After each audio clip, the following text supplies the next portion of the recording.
ज्योतिबा डोंगराला जिल्ह्याच्या सहपालकमंत्री माधुरी मिसाळ यांनी सदिच्छा भेट देऊन ज्योतिबा विकास आराखड्याबाबत नियोजित स्थळाची पाहणी केली।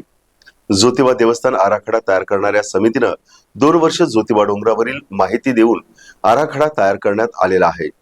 आराखड्यासाठी राज्य शासनाच्या वतीनं 259 कोटी 59 लाख रुपयांचा निधी मंजूर केला आहे। ज्योतिबा विकास आराखड्यासाठी निधी मंजूर झाल्यानंतर नियोजित विकास आराखड्याची स्थळ पाहणी करण्यासाठी सहपालकमंत्री माधुरी मिसाळ यांनी ज्योतिबा डोंगरावर भेट देऊन पाहणी केली।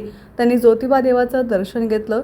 सहपालकमंत्री माधुरी मिसाळ म्हणाले की ज्योतिबा देवस्थानचं मूळ रूप जे आहे ते कायम ठेवून ज्योतिबा डोंगराचा जीर्णोद्धार करणार आहे। पुढील काळात ज्योतिबा हे मोठे तीर्थस्थान म्हणून उदयास येईल असा विश्वास त्यांनी व्यक्त केला। यावेळी पश्चिम महाराष्ट्र देवस्थान समितीचे सचिव शिवराज नायकवडे, नायब तहसीलदार संजय वळवी, बांधकाम विभागाचे उपअभियंता सचिन कुंभार, सहअभियंता विवेक चव्हाण, आरटी स्ट्रक्चर संतोष रामाने, अभिनंदन मगदूम, ज्योतिबा देवस्थानचे व्यवस्थापक धैर्यशील तिवले, मंडलाधिकारी वासंती पाटील, तलाठी महेश पाटील यासह अधिकारी पुजारी उपस्थित होते।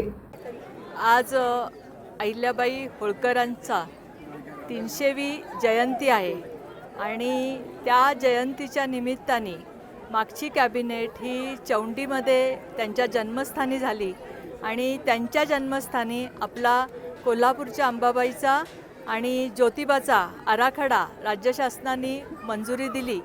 या दोन्ही आराखड्यास मंजुरी दिल्यानंतर आज माझ्या कोल्हापूरच्या दौऱ्यामध्ये मी अंबाबाईला आणि ज्योतिबाच्या इथे ह्या आराखड्याचा आढावा घेण्यासाठी आलेली आहे।